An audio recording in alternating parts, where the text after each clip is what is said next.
Dengan mempelajari Sirah Nabawiyah, maka makin menambah kecintaan kepadanya. Semoga yang subscribe juga dimudahkan jalannya menuju surga. Silahkan tekan tombol like supaya postingan ini semakin tersebar. Dan tulis doa serta hajat pemirsa di kolom komentar. Semoga semakin banyak yang mengaminkan, maka semakin cepat terkabul. Nabi Sulaiman alaihi salam adalah manusia terkaya sepanjang sejarah kehidupan manusia di muka bumi. Dalam beberapa kitab suci seperti Al-Quran, Alkitab, dan Injil, Nabi Sulaiman alaihi salam dijelaskan sebagai manusia terkaya yang pernah hidup di muka bumi. Tidak ada satupun manusia yang bisa mengalahkan total kekayaannya hingga hari kiamat tiba. Para arkeolog telah menemukan situs peninggalan sejarah Islam yang mengungkap total kekayaan Nabi Sulaiman alaihi salam. Erez bin Yosef, seorang profesor, ia menyatakan bahwa 3000 tahun yang lalu Nabi Sulaiman alaihi salam diperkirakan memiliki kekayaan senilai 2,2 triliun US dollar. Dan bila dikonversikan dengan nilai mata uang dolar hari ini, jika dirupiahkan, maka nilainya setara dengan 32.891.870 triliun rupiah. Profesor tersebut juga menjelaskan bahwa kekayaan Nabi Sulaiman alaihi salam berasal dari dua sumber, yakni istana kerajaan dan tambang tembaga. Nilai itu berkali-kali lipat lebih banyak dari total kekayaan negara Indonesia yang hanya mencapai 11.454 triliun per 30 Desember 2021. Nabi Sulaiman alaihi salam memiliki beberapa mukjizat. Di antaranya adalah dapat berbicara dengan bahasa binatang. Beliau dapat memerintah mereka untuk melakukan sesuatu. Beliau juga dapat mengendalikan besar kecilnya tekanan angin dan dapat mengatur ke arah mana angin akan berhembus. Sehingga dengan itu Nabi Sulaiman dapat memanfaatkan angin sebagai kendaraannya dan juga kendaraan tentaranya. Nabi Sulaiman juga bisa melunakkan besi dan membentuknya menjadi pakaian perang yang anti tusukan senjata tajam. Nabi Sulaiman juga memimpin para jin. Mereka tunduk dan patuh pada perintah Nabi Sulaiman alaihi salam. Tidak hanya setan, iblis laknatullah yang merupakan makhluk pembangkang dapat dibuat tunduk bertekuk lutut pada perintah-perintah Nabi Sulaiman.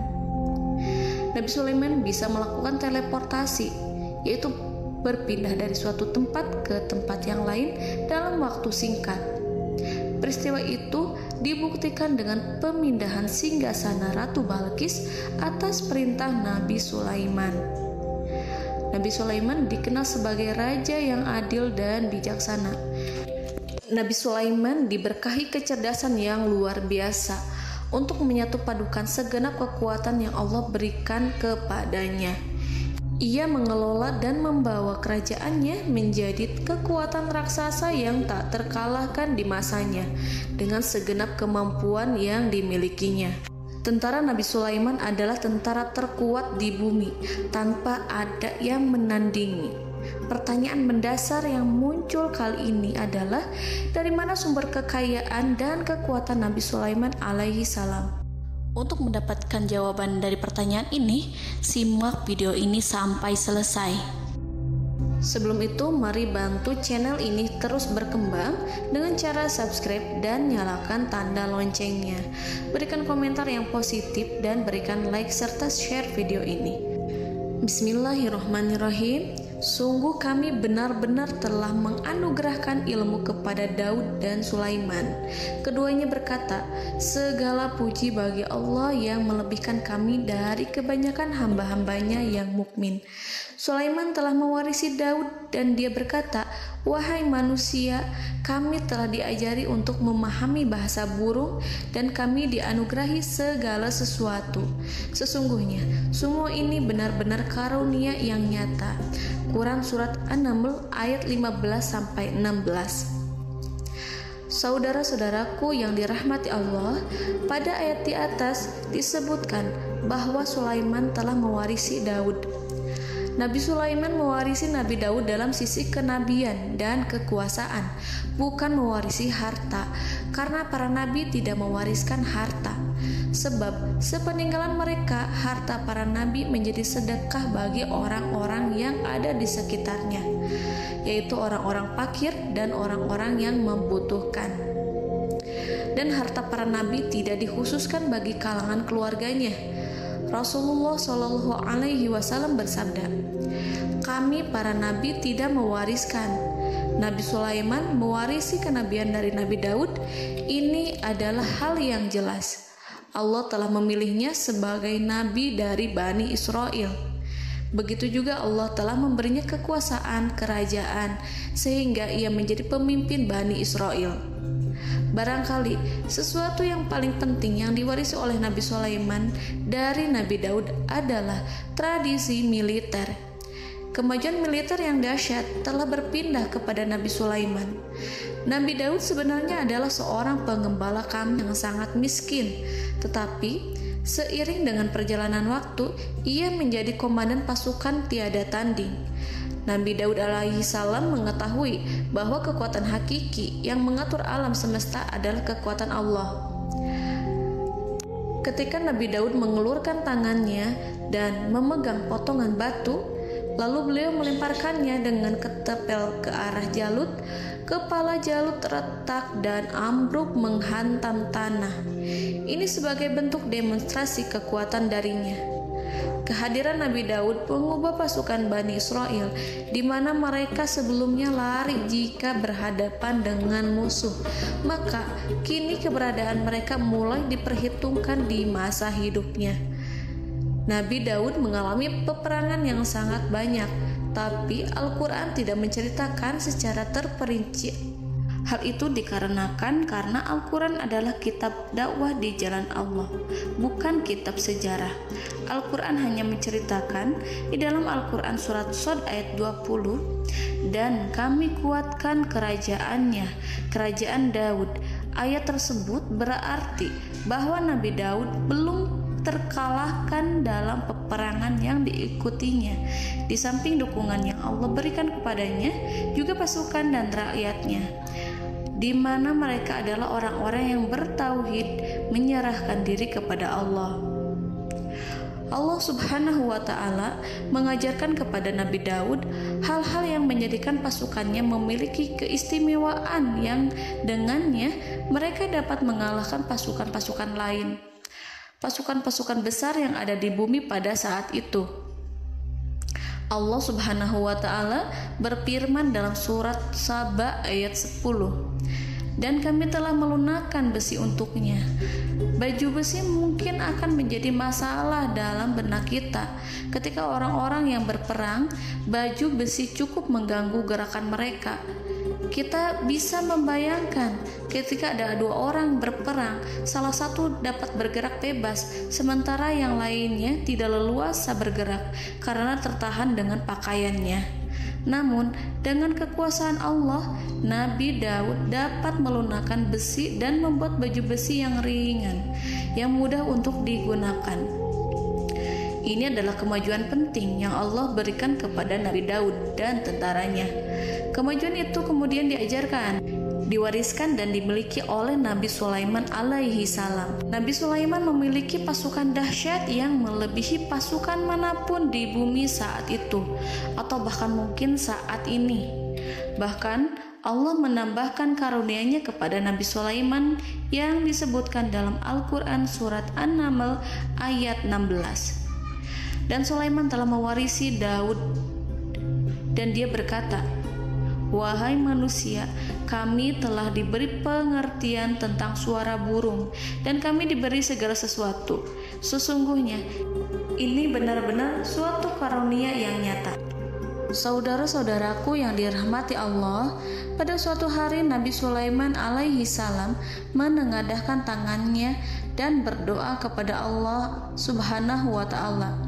Antara hati Nabi dan Allah tidak ada penghalang, tidak ada jarak, tidak ada sekatan waktu, tidak ada satupun dari para nabi yang berdoa kepada Allah kecuali doanya pasti dikabulkan. Doa Nabi Sulaiman alaihi salam direkam dalam Al-Quran surat Shad ayat 35. Nabi Sulaiman berkata, "Ya Tuhanku, ampunilah aku, anugerahkanlah kepadaku kerajaan yang tidak dimiliki oleh seorang pun sesudahku." Nabi Sulaiman menginginkan dari Allah sesuatu kerajaan yang belum pernah diperoleh oleh siapapun setelahnya. Allah Subhanahu wa ta'ala mengabulkan doa Nabi Sulaiman dan memberinya kerajaan tersebut. Nabi Sulaiman mewarisi kekuasaan, kenabian, hikmah ilmu dari Nabi Daud alaihi salam.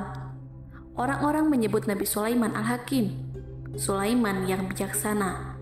Kebijaksanaan Nabi Sulaiman tidak terbatas pada keadilannya di tengah-tengah manusia dan juga kasih sayangnya kepada mereka. Namun, kebijaksanaan Nabi Sulaiman juga berlaku di kalangan burung dan binatang lainnya. Nabi Daud juga mengenal bahasa burung, tetapi Nabi Sulaiman dapat berbicara dengan bahasa burung. Bahkan, ia dapat menggantikannya sebagai pembantunya. Ketika Nabi Daud bertasbih di gunung, burung-burung serta binatang buas ikut bertasbih bersamanya. Bahkan angin pun berhenti untuk mendengarkan tasbih itu. Sedangkan Nabi Sulaiman alaihi salam, Allah Subhanahu wa ta'ala memberinya karunia lebih dari itu, di mana binatang-binatang buas tunduk padanya, begitu juga angin dan burung. Saudara-saudaraku yang dirahmati Allah, Nabi Sulaiman alaihi salam mampu mendengarkan bisikan semut yang berbicara kepada sesama mereka. Bahkan, ia mampu memerintahkan semut tersebut sehingga semut itu menjadi taat pada perintahnya. Pasukan Nabi Sulaiman memiliki kekuatan yang sangat dahsyat. Belum pernah ada di dunia ini satu pasukan pun yang memiliki kekuatan seperti itu. Kekuatan Nabi Sulaiman berasal dari beberapa kombinasi yang sangat mengagumkan, sehingga karenanya ia tidak dapat tertandingi. Kekuatan itu terdiri dari manusia, binatang-binatang, jin, dan lain sebagainya. Kita mengetahui bahwa jin adalah makhluk Allah dan manusia tidak mampu melihatnya atau menghadirkannya atau meminta pertolongan kepadanya. Sedangkan Nabi Sulaiman telah diberi Allah suatu kemampuan untuk menundukkan jin, memperkerjakan mereka sebagai tentara di tengah-tengah peperangan. Bahkan ia mampu menjadikan mereka sebagai pekerja-pekerja kasar di kerajaannya saat tidak ada peperangan. Oleh sebab itu, ketika ada pasukan lain yang mencoba melawan pasukan Nabi Sulaiman, mustahil mereka akan mendapatkan kemenangan. Bahkan pasukan Nabi Sulaiman diperkuat oleh pasukan burung. Burung di pasukan Nabi Sulaiman memerankan tugas penting, yaitu menjadi agen intelijen. Kita mengetahui bahwa peranan informasi saat peperangan adalah hal yang penting. Dari informasi tersebut, pasukan dapat mengetahui keadaan lawannya. Demikianlah peranan burung pada pasukan Sulaiman.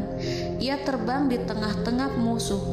Kemudian, ia kembali kepada Nabi Sulaiman untuk menyampaikan berita tentang keadaan lawannya. Di samping jin dan burung, Allah juga menundukkan angin untuk Nabi Sulaiman. Nabi Sulaiman dapat memerintahkan angin dan ia mampu untuk menaiki angin tersebut. Dalam Al-Quran surat Shad ayat 36-40, Allah Subhanahu wa ta'ala berfirman, "Kami tundukkan kepada angin yang berhembus dengan baik menurut kemana saja yang dikehendaki Sulaiman. Dan kami tundukkan pula kepadanya setan-setan, semuanya ahli bangunan dan penyelam, dan setan yang lain yang terikat dalam belenggu.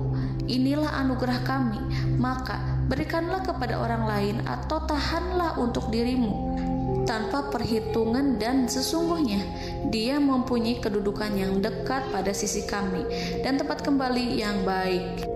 Saudara-saudaraku yang dirahmati Allah, Allah Subhanahu wa Ta'ala juga memberikan kemampuan yang tak seorang pun dari para nabi mendapatkannya, yaitu kemampuan untuk memerintah setan.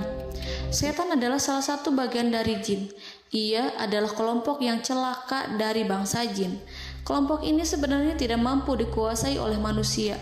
Bahkan jin yang soleh tidak dapat mengatur setan.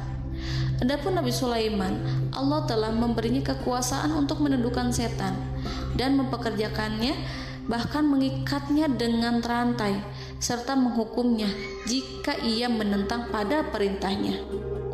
Setan membangun untuk Sulaiman istana-istana, patung-patung dan alat-alat perang. Bahkan setan-setan itu menyelam ke dasar lautan untuk mengeluarkan permata dan yakut untuk Sulaiman. Jika di antara setan yang menentang perintahnya, maka Nabi Sulaiman alaihi salam mengikatnya dengan rantai. Ini semua menunjukkan kekayaan Nabi Sulaiman dan kekuasaannya, di mana ia mampu mengatur banyak makhluk di bumi ini.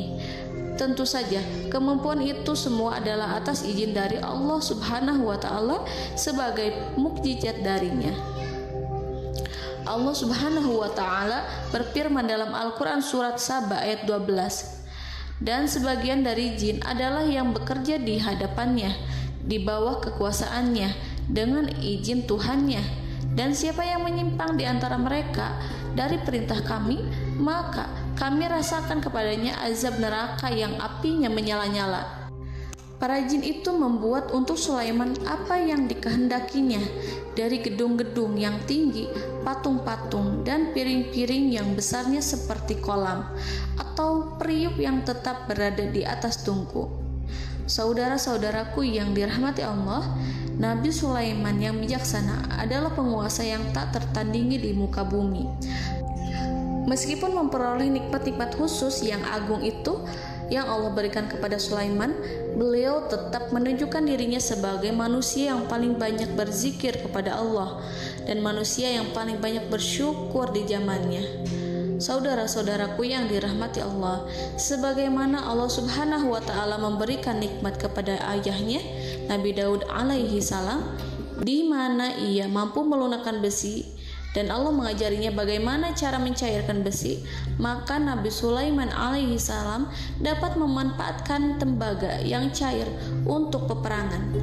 Dan juga di saat perdamaian, pada saat peperangan, beliau mencampur tembaga dengan besi dan menjadikannya perunggu. Mereka menggunakan senjata-senjata perunggu dalam peperangan seperti pedang, baju besi, dan juga pisau. Senjata-senjata ini adalah senjata yang paling kuat pada saat itu. Sedangkan di saat damai, tembaga digunakan untuk membuat bangunan, perhiasan, dan sebagainya. Meskipun Nabi Sulaiman mendapatkan nikmat yang besar dan karunia yang khusus, Allah Subhanahu wa Ta'ala mengujinya dengan suatu ujian yang dahsyat. Ujian yang akan selalu datang kepada seorang hamba yang soleh. Ketika hamba itu mendapatkan kedudukan besar, maka ujiannya pun menjadi besar. Allah Subhanahu wa Ta'ala menguji Nabi Sulaiman dengan penyakit. Diceritakan oleh Fahru Roji, Nabi Sulaiman diuji dengan suatu penyakit yang keras, di mana kedokteran saat itu tidak dapat dan tidak mampu mengatasinya. Sakitnya Nabi Sulaiman sangat keras sehingga para dokter dari kalangan manusia ataupun jin tidak mampu menghilangkan penyakit itu. Lalu burung-burung menghadirkan rumput-rumput yang dianggapnya sebagai obat, tetapi Nabi Sulaiman tak kunjung sembuh.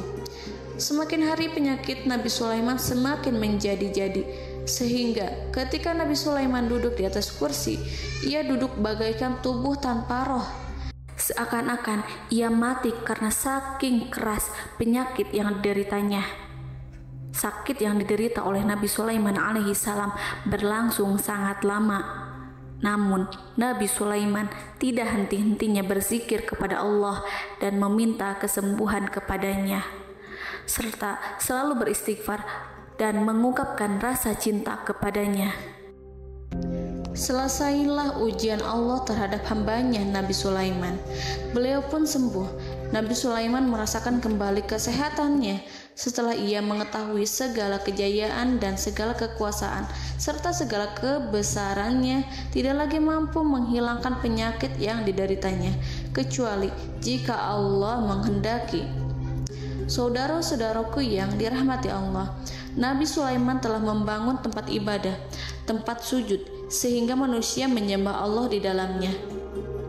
Orang-orang yang membangunnya berjumlah puluhan ribu orang. Tentu setiap kelompok dari mereka memiliki pekerjaan masing-masing.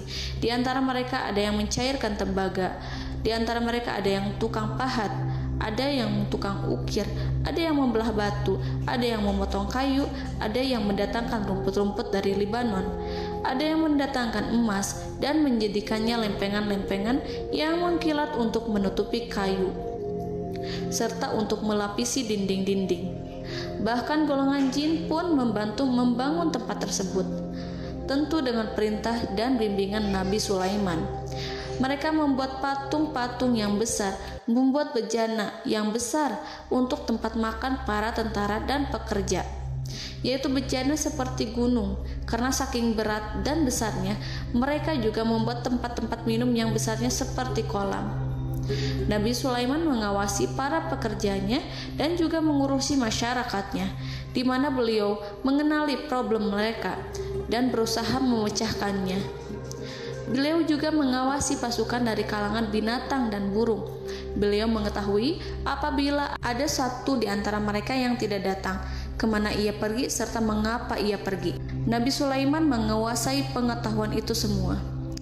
Nabi Sulaiman bukan hanya mengetahui problem tentara-tentaranya dari kalangan manusia ataupun tentaranya dari kalangan burung, namun ia juga menunjukkan kasih sayang terhadap semut, di mana beliau mendengar bisikannya dan tidak suka untuk menginjaknya.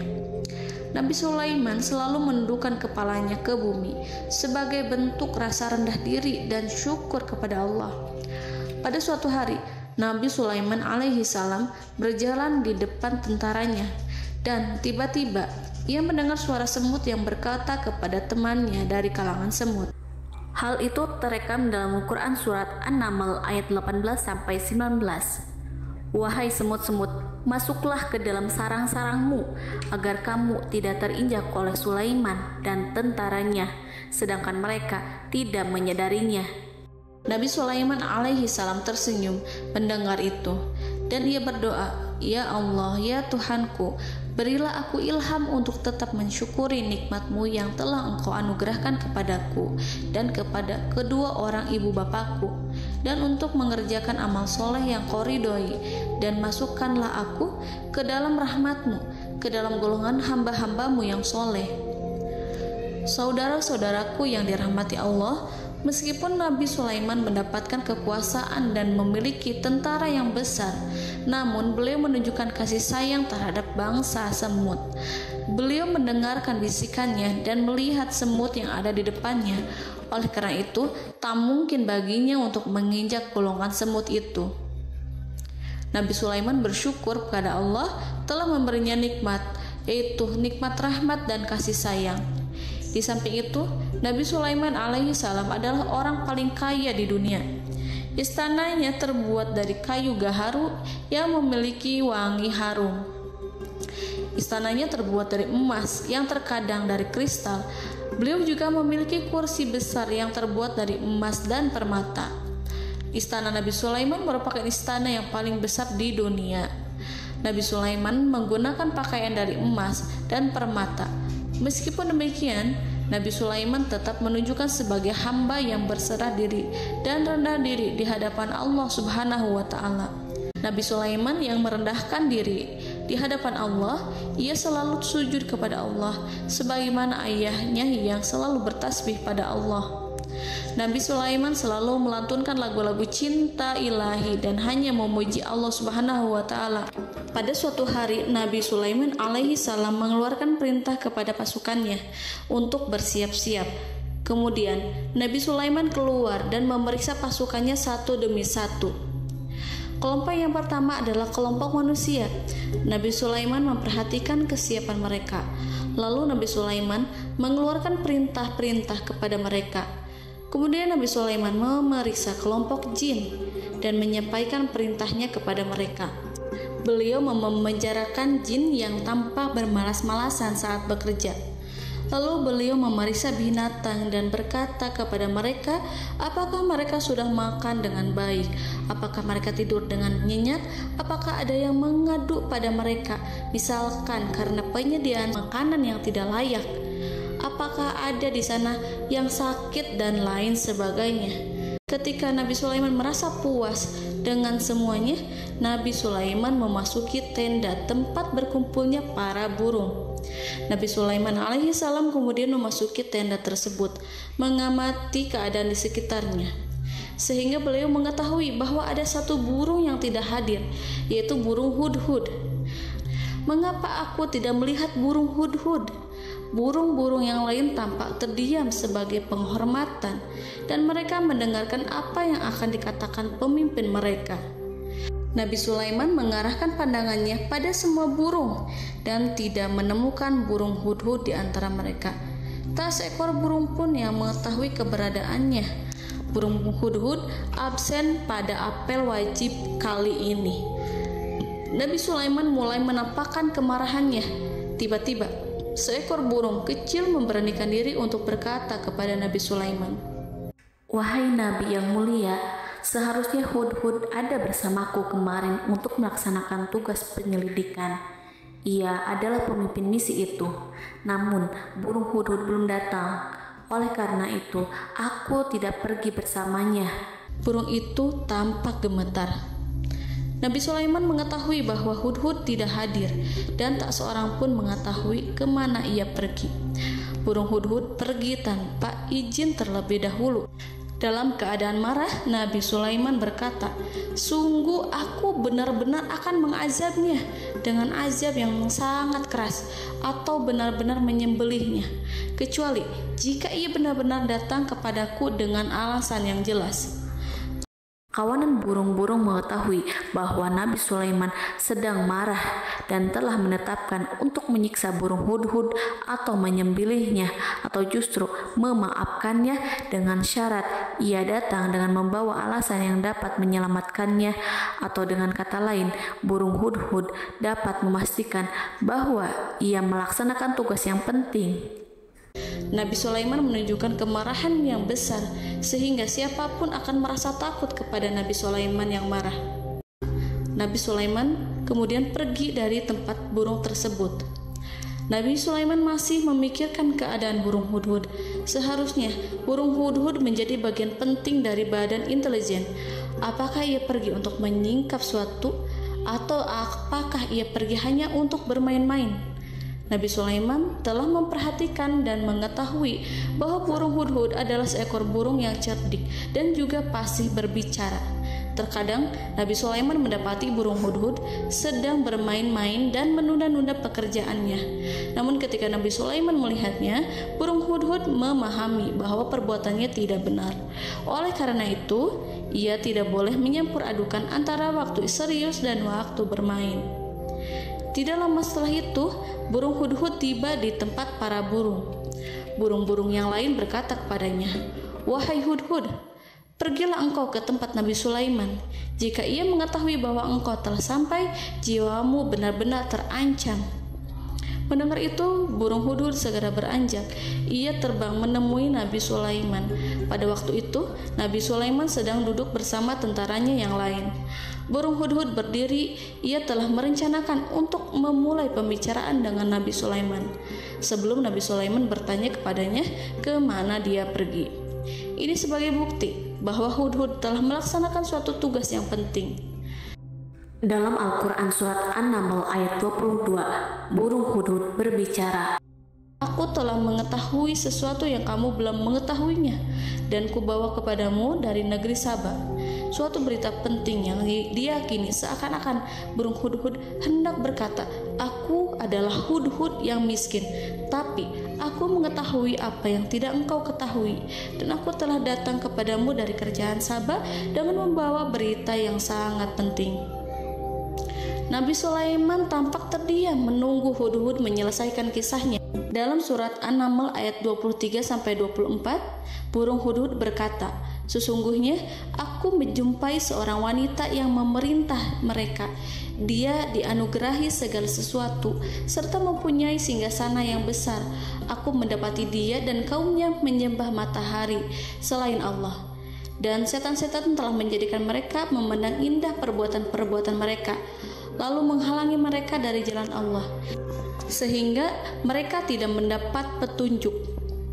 Burung hudhud diam. Nabi Sulaiman merasa bahwa hudhud menunjukkan kepasihan lisannya.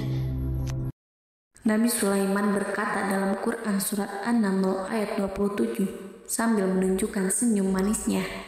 Nabi Sulaiman berkata, "Akan kami lihat apakah kamu benar wahai hudhud, ataukah kamu termasuk orang-orang yang berdusta." Seakan-akan burung hudhud ingin mengatakan, "Aku tidak berbohong, wahai Nabi yang mulia." Namun diamnya Sulaiman membuat takut sehingga burung hudhud terdiam. Nabi Sulaiman terdiam karena berpikir, lalu ia memutuskan sesuatu setelah itu. Beliau melihat kepada lainnya dan meminta secari kertas dan pena. Nabi Sulaiman menulis surat dan menyerahkan kepada hudhud serta memerintahkan kepadanya seperti yang dikatakan dalam Quran surat An-Naml ayat 28. "Pergilah dengan membawa suratku ini, lalu jatuhkanlah kepada mereka, kemudian berpalinglah dari mereka, lalu perhatikanlah apa yang mereka bicarakan." Al-Quranul Karim hanya menceritakan dalam Al-Quran surat An-Naml bagaimana perginya hudhud dan bagaimana ia menyerahkan surat itu. Lalu Al-Quran langsung menyebut keadaan kerajaan Balqis yang saat itu sedang membaca surat di depan para pembesar kerajaan dan para menterinya. Dalam Quran surat An-Naml ayat 29-31, berkatalah Balqis, "Wahai pembesar-pembesar, sesungguhnya telah dijatuhkan kepadaku sebuah surat yang mulia. Sesungguhnya surat ini dari Sulaiman, dan sesungguhnya isinya dengan menyebut nama Allah yang Maha Pengasih lagi Maha Penyayang, bahwa janganlah kalian berlaku sombong terhadapku dan datanglah kepadaku sebagai orang-orang yang berserah diri." Saudara-saudaraku yang dirahmati Allah, dalam surat tersebut Nabi Sulaiman menyebutkan supaya mereka menyerahkan diri dan tunduk kepada perintah Nabi Sulaiman. Nabi Sulaiman memerintahkan agar mereka meninggalkan penyembahan terhadap matahari. Nabi Sulaiman tidak mempersoalkan akidah mereka dan tidak memuaskan mereka dengan apapun. Nabi Sulaiman hanya memerintahkan bahwa ia berada di atas kebenaran. Bukankah ia didukung kekuatan yang berlandaskan keyakinan yang dimilikinya? Nabi Sulaiman hanya memerintahkan mereka agar tunduk dan patuh kepadanya. Ratu Sabak menyampaikan surat tersebut di tengah-tengah kaumnya. Dalam Quran surat An-Naml ayat 32 dijelaskan, "Dan berkatalah Balqis, wahai para pembesar, berilah aku pertimbangan dalam urusanku ini. Aku tidak pernah memutuskan sesuatu persoalan sebelum kamu berada dalam majelisku." Saudara-saudaraku yang dirahmati Allah, para pembesar istana Balqis menentang surat tersebut. Isi surat itu membangkitkan kesombongan kaum Sabak, di mana mereka merasa lebih kuat. Mereka mengetahui bahwa di sana ada seorang yang mencoba menentang mereka dan mengisyaratkan peperangan kepada mereka.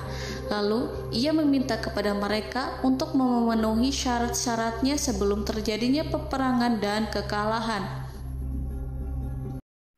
Dalam surat An-Naml ayat 33, mereka menjawab, "Kita adalah orang-orang yang memiliki kekuatan dan juga memiliki keberanian yang sangat besar dalam peperangan, dan keputusan berada di tanganmu, wahai ratuku.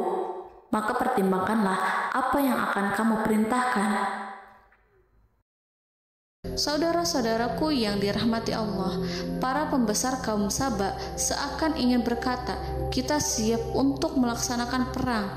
Tampaknya ratu itu memiliki kebijakan yang lebih baik dari pembesar kaumnya.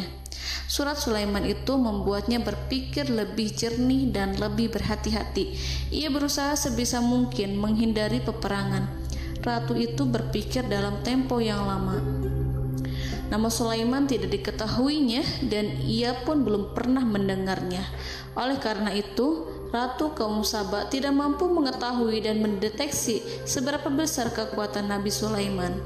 Boleh jadi Nabi Sulaiman memiliki kekuatan yang dahsyat, sehingga ia mampu memerangi kekuasaannya dan mengalahkannya. Kemudian Ratu memperhatikan apa yang ada di sekelilingnya. Ia melihat kemajuan masyarakatnya dan juga kekayaannya. Barangkali ia mengira bahwa Nabi Sulaiman iri terhadap kemajuan dan kekayaannya itu, sehingga Nabi Sulaiman ingin menyerangnya.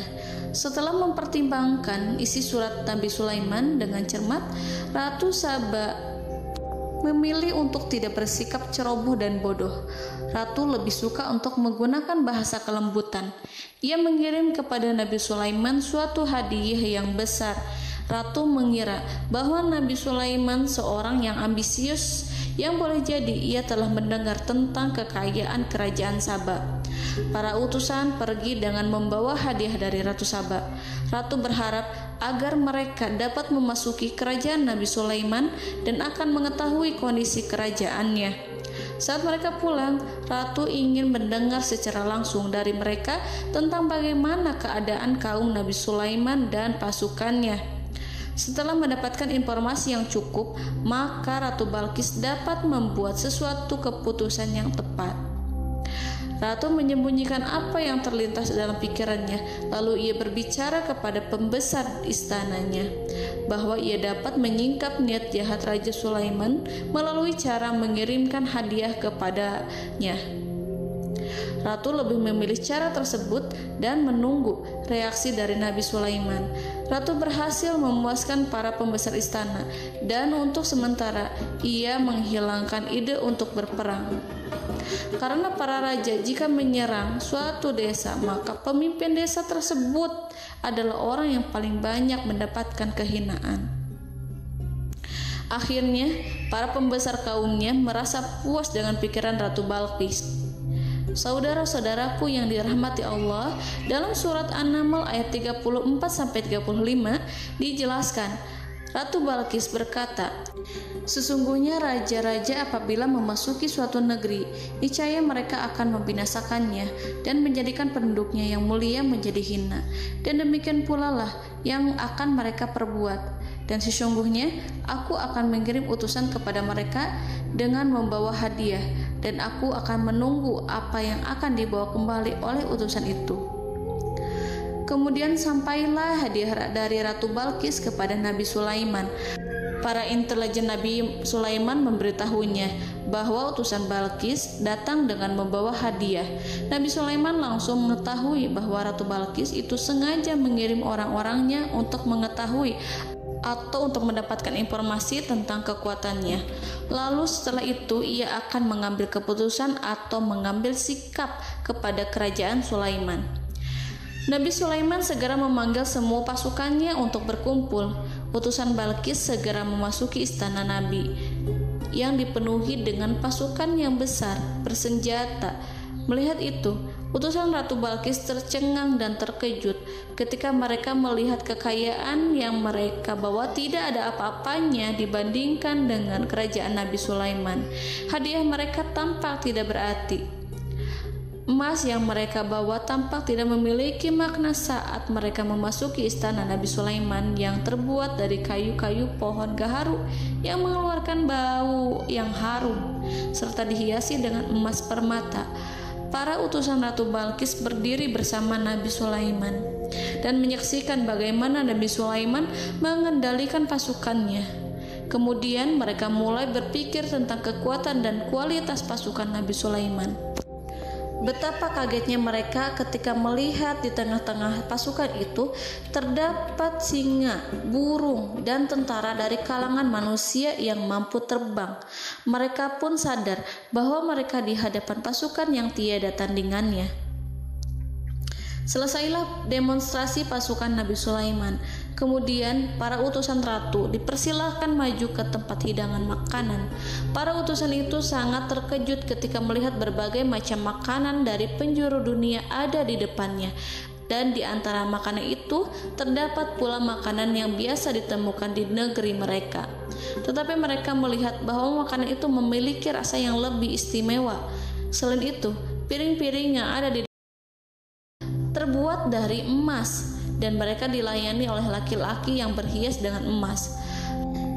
Di meja makan itu terdapat burung, ikan laut, dan berbagai macam daging yang mereka tidak mampu lagi membedakan daging apa itu. Nabi Sulaiman tidak makan bersama mereka, tapi beliau makan dengan menggunakan piring yang terbuat dari kayu.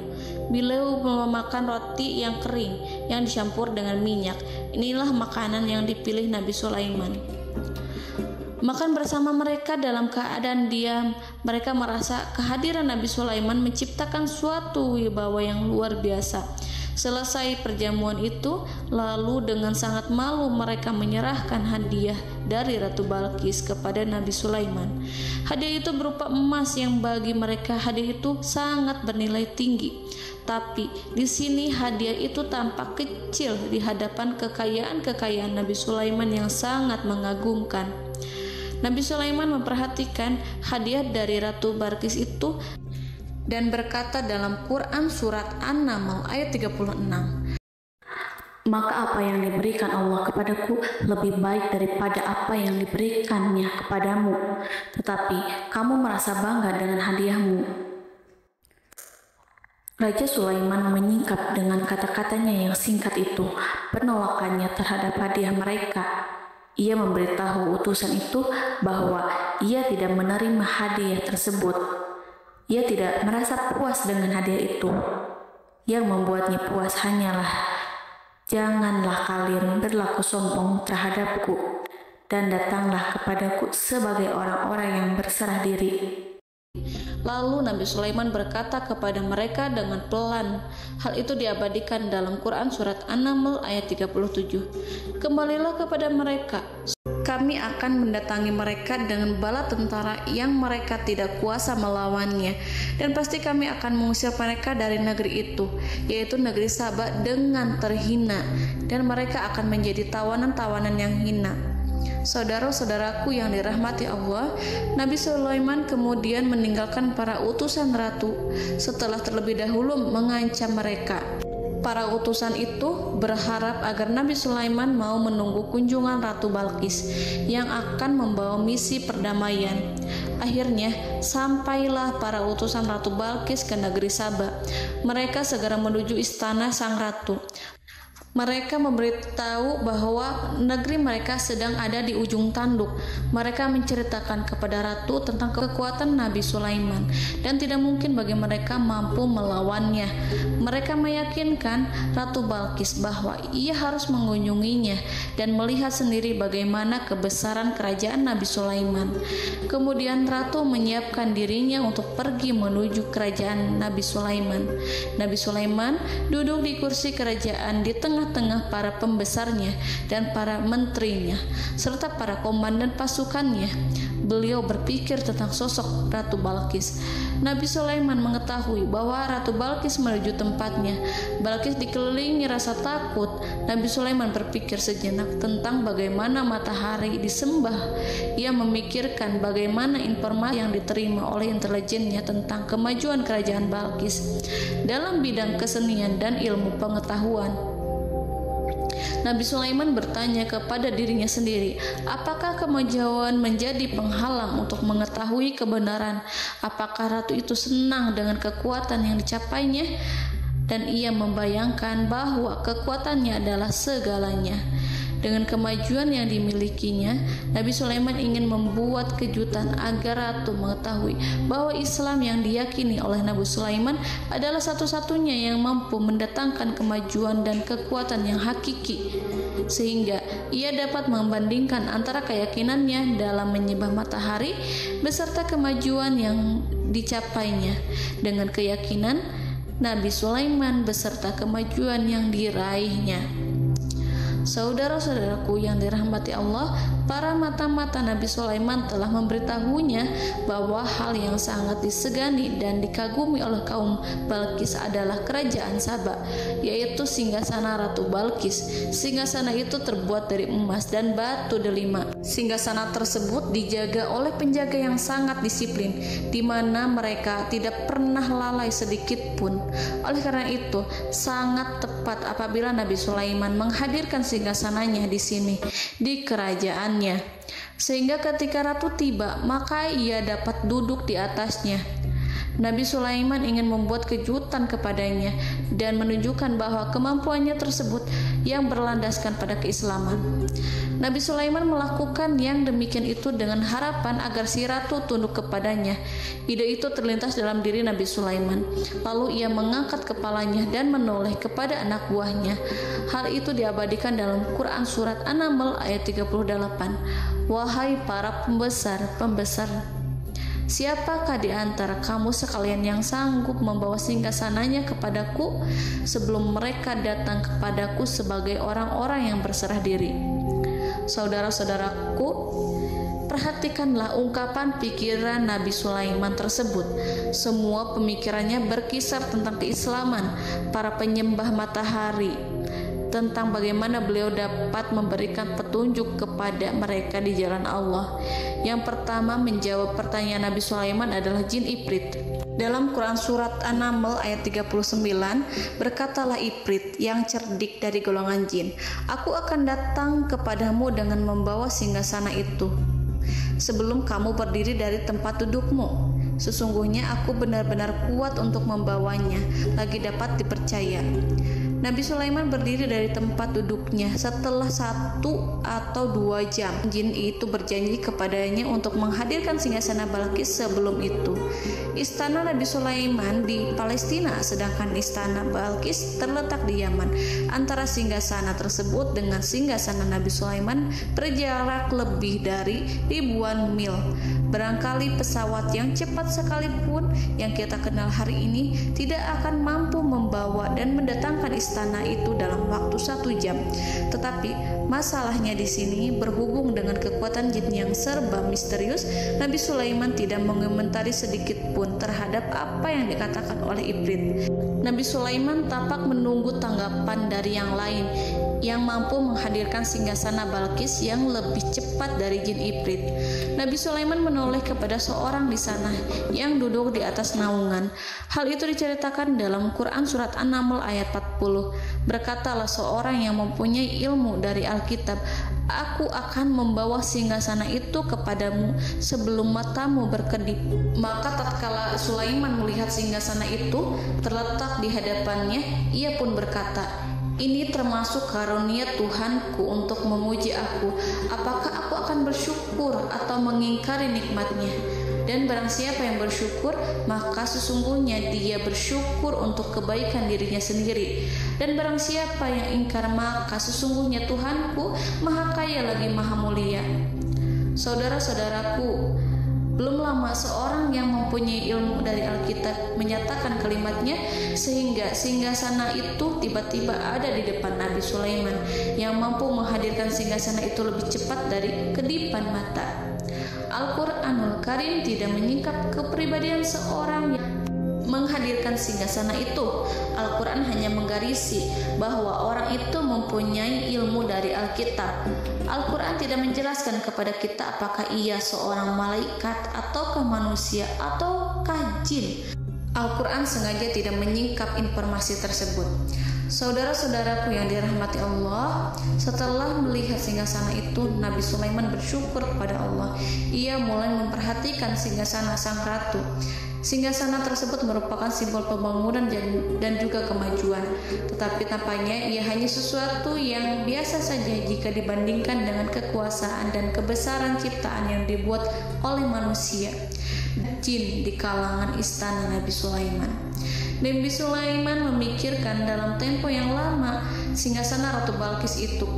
Kemudian beliau memerintahkan agar singgasana itu diperbaiki, sehingga saat Ratu Balkis datang, Nabi Sulaiman akan mengujinya apakah Ratu Balkis dapat mengenali singgasananya ataukah tidak. Dalam Al-Quran surat An-Naml ayat 41, Nabi Sulaiman berkata, "Ubahlah baginya singgasananya, maka kita akan melihat apakah dia mengenal ataukah dia termasuk orang-orang yang tidak mengenalnya." Saudara-saudaraku yang dirahmati Allah, Nabi Sulaiman memerintahkan agar dibangun istana yang akan digunakan untuk menyambut Ratu Balkis. Nabi Sulaiman memilih tempat di laut dan ia memerintahkan agar dibangun suatu istana di mana sebagian besar terdiri dari air laut. Nabi Sulaiman memerintahkan agar lantainya itu terbuat dari kaca yang tebal dan kuat, sehingga orang-orang yang berjalan di atas istana itu akan dapat melihat di bawahnya ada ikan-ikan yang berwarna-warni yang berenang-renang ke sana kemari, dan mereka akan melihat rumput-rumput laut yang bergerak-gerak. Akhirnya, selesailah pembangunan istana itu. Saking bersihnya kaca lantainya sehingga tampak di sana tidak ada kaca. Burung hudhud memberitahu Nabi Sulaiman bahwa Ratu Balkis telah sampai di dekat kerajaannya. Kemudian Ratu Balkis datang. Al-Quran tidak menyebutkan keadaan Nabi Sulaiman saat menyambut Balkis, namun Al-Quran menunjukkan dua sikap Ratu Balkis ketika pertama kali datang. Yang pertama, bagaimana sikap Ratu Balkis ketika pertama kali melihat singgasananya yang datang mendahuluinya, padahal ia telah meninggalkan pengawalnya untuk setia menjaga singgasana itu. Keadaan kedua adalah keadaan ketika di depan istana yang dibangun untuk menyambut Ratu Balkis.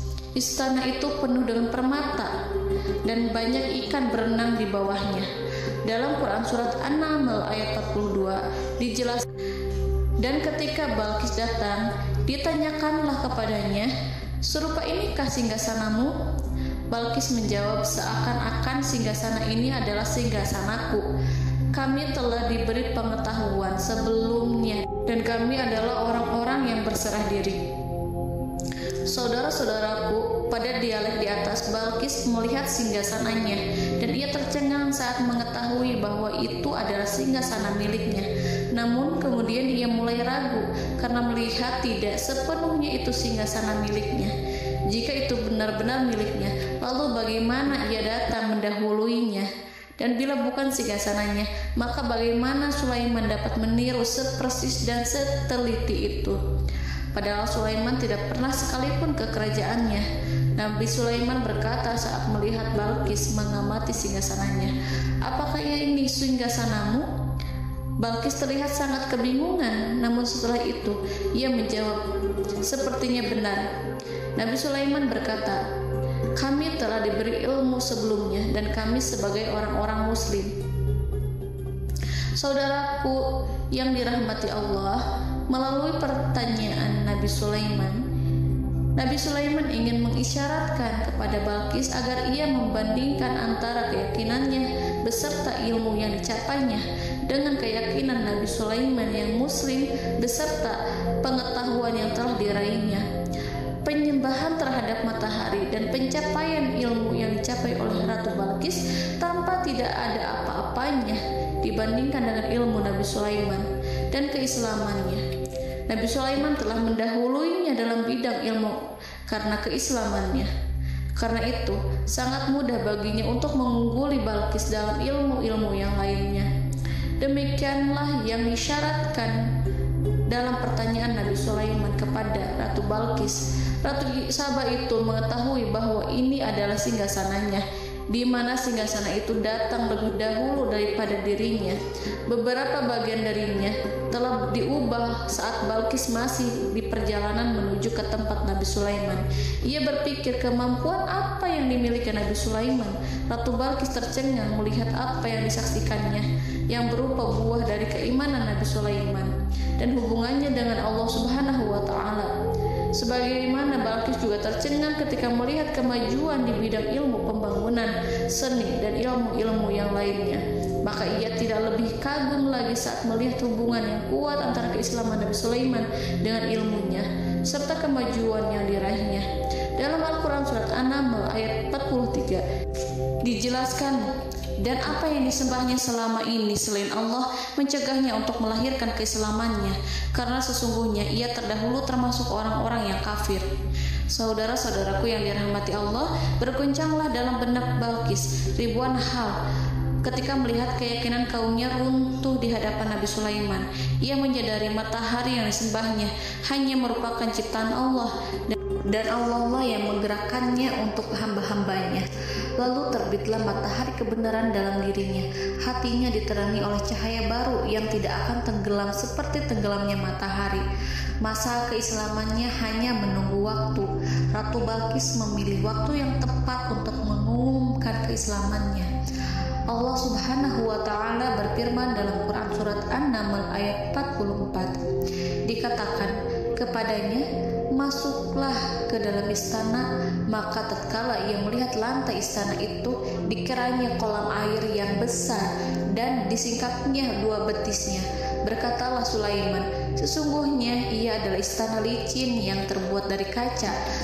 Berkatalah Balqis, wahai Tuhanku, sesungguhnya aku telah berbuat zalim terhadap diriku, dan aku berserah diri bersama Sulaiman kepada Allah Tuhan semesta alam. Saudara-saudaraku yang dirahmati Allah, dikatakan kepada Balqis, masuklah ke dalam istana. Ketika ia masuk, maka ia tidak menyaksikan adanya kaca, tetapi ia melihat air, sehingga ia mengira akan bersinggungan dengan air. Lalu ia menyingkapkan sedikit bajunya agar bajunya itu tidak basah. Nabi Sulaiman mengingatkannya tanpa melihatnya agar ia tidak khawatir terhadap pakaiannya, karena pakaiannya tidak akan basah sebab di sana tidak ada air. Itu sekedar kaca yang halus, yang saking halusnya sehingga ia tidak tampak. Pada kesempatan itulah Balqis mengumumkan keislamannya yang mengakui kelalimannya, dan ia menyatakan menyerahkan diri kepada Nabi Sulaiman dan kepada Allah Tuhan semesta alam. Lalu kaumnya pun mengikutinya dan mereka memeluk Islam. Balqis menyadari ia berhadapan dengan penguasa yang terbesar di bumi dan Nabi Allah yang mulia. Untuk pertama kalinya, wajah Sulaiman tampak dihiasi dengan senyuman yang menunjukkan kepuasannya sejak Balqis mengunjunginya. Demikianlah Nabi Sulaiman mewujudkan kejayaannya yang hakiki dan menyebarkan cahaya Islam di muka bumi. Saudara-saudaraku, Al-Quran tidak menyebutkan kisah Balqis setelah keislamannya. Para ahli tafsir mengatakan bahwa ia menikah dengan Nabi Sulaiman. Selain itu, ada yang mengatakan bahwa ia menikah dengan salah satu orang dekat Nabi Sulaiman. Ada juga yang mengatakan bahwa sebagian Raja Habasyah adalah keturunan dari buah perkawinan ini. Wallahu a'lam bishawab. Saudara-saudaraku yang dirahmati Allah, Nabi Sulaiman hidup di tengah-tengah kejayaan dan kemuliaan di bumi. Kemudian Allah menetapkan kematian untuknya, sebagaimana kehidupan Sulaiman berada di puncak kemuliaan dan kejayaan yang penuh dengan keajaiban yang luar biasa. Maka kematiannya pun merupakan tanda-tanda kebesaran Allah yang penuh dengan keajaiban. Demikianlah bahwa kematiannya sesuai dengan kehidupannya, sesuai dengan kejayaannya. Allah berfirman tentang kematian Sulaiman di dalam Al-Quran surat Saba ayat 14. Maka tatkala kami telah menetapkan kematian Nabi Sulaiman, tidak ada yang menunjukkan kepada mereka kematiannya itu kecuali rayap yang memakan tongkatnya. Maka tatkala ia telah tersungkur, tahulah jin bahwa kalau sekiranya mereka mengetahui yang gaib, tentulah mereka tidak akan tetap dalam siksa yang menghinakan. Saudara-saudaraku, kemampuan Nabi Sulaiman untuk menundukkan jin dan mempekerjakan mereka serta hubungan mereka dengan semua itu menimbulkan fitnah di tengah-tengah manusia dalam hal tertentu. Kematian Nabi Sulaiman merupakan batasan jawaban terhadap fitnah ini. Kami tidak mengetahui siapa yang mengklaim bahwa jin mengetahui hal yang gaib. Apakah itu setan yang terkutuk, atau jin yang bodoh, atau manusia yang tertipu? Kami tidak mengetahui siapa yang bertanggung jawab terhadap tersebarnya isu yang keliru ini. Yang kita ketahui adalah bahwa hal tersebut adalah mempengaruhi sebagian manusia dan jin. Barangkali manusia berkata kepada diri mereka, selama jin melakukan perbuatan yang luar biasa ini, maka apa gerangan yang menjadikan mereka tidak mengetahui hal yang gaib itu? Manusia itu lupa bahwa kunci kegaiban berada di tangan Allah. Masalah ilmu gaib tidak akan mampu dikuasai oleh jin dan manusia. Hanya Dia yang mengetahuinya, dan manusia diberitahu hanya sedikit sekali. Saudara-saudaraku yang dirahmati Allah, seakan-akan Allah telah merencanakan bahwa kematian Sulaiman bertujuan untuk menghancurkan pemikiran itu, yaitu pemikiran bahwa jin mengetahui hal-hal yang gaib. Jin bekerja untuk Nabi Sulaiman selama beliau hidup, dan tatkala beliau meninggal, maka tugas mereka menjadi bebas. Nabi Sulaiman meninggal tanpa diketahui oleh jin, sehingga mereka tetap bekerja untuk mereka, tetap mengabdi kepada Sulaiman. Seandainya mereka mengetahui hal yang gaib, niscaya mereka tidak akan meneruskan pekerjaan mereka. Saudara-saudaraku, pada suatu hari Nabi Sulaiman memasuki mihrabnya untuk itikaf ibadah dan beribadah kepada Allah. Tak seorang pun yang berani mengganggu khalwatnya. Mihrab Sulaiman terletak di puncak gunung dan dindingnya terbuat dari permata. Pada suatu hari, Nabi Sulaiman duduk bersandar pada tongkatnya dan ia tampak tenggelam dalam tafakur. Beliau berzikir pada Allah hingga rasa kantuk menguasainya. Lalu setelah itu malaikat maut menemuinya. Nabi Sulaiman pun meninggal. Beliau bersandar kepada tongkatnya. Jin melihatnya dan mengira bahwa beliau sedang sholat, sehingga mereka pun terus melanjutkan pekerjaannya. Berlalulah hari demi hari yang panjang. Datanglah rayap, yaitu semut kecil yang memakan kayu. Hewan itu mulai memakan tongkat Nabi Sulaiman. Rayap itu tampak lapar. Sebagian dari tongkat Nabi Sulaiman dimakan beberapa hari oleh rayap itu. Ketika yang dimakannya semakin bertambah, maka tongkat itu pun menjadi rusak dan kemudian jatuh dari tangan Nabi Sulaiman alaihi salam. Tubuh mulia itu kehilangan keseimbangan dan kemudian jatuh terhempas di bumi. Tatkala tubuh suci itu tersungkur, maka manusia segera menuju ke arahnya. Mereka menyadari dan mengetahui bahwa Nabi Sulaiman telah meninggal dalam waktu yang lama. Jin menyadari bahwa mereka tidak mengetahui hal yang gaib, dan manusia pun mengetahui hakikat ini. Seandainya jin mengetahui hal yang gaib, niscaya ia tidak akan meneruskan siksa yang hina. Mereka tidak akan bekerja kepada Sulaiman. Demikianlah Nabi Sulaiman alaihi salam meninggal dalam keadaan duduk dan sholat di mihrabnya. Lalu berita itu tersebar bagaikan api di bumi. Manusia, burung, dan binatang buas mengantarkan jenazah Nabi Sulaiman. Sekawanan burung tampak sedih dan menangis. Semua makhluk bersedih. Akhirnya tak seorang pun mengetahui bahasa burung di bumi. Meninggallah seorang yang memahami pembicaraan burung, binatang-binatang, jin, dan lain sebagainya. Burung-burung itu berkata, betapa beratnya kehidupan di tengah orang-orang yang tidak mengetahui pembicaraan kita. Wallahu a'lam.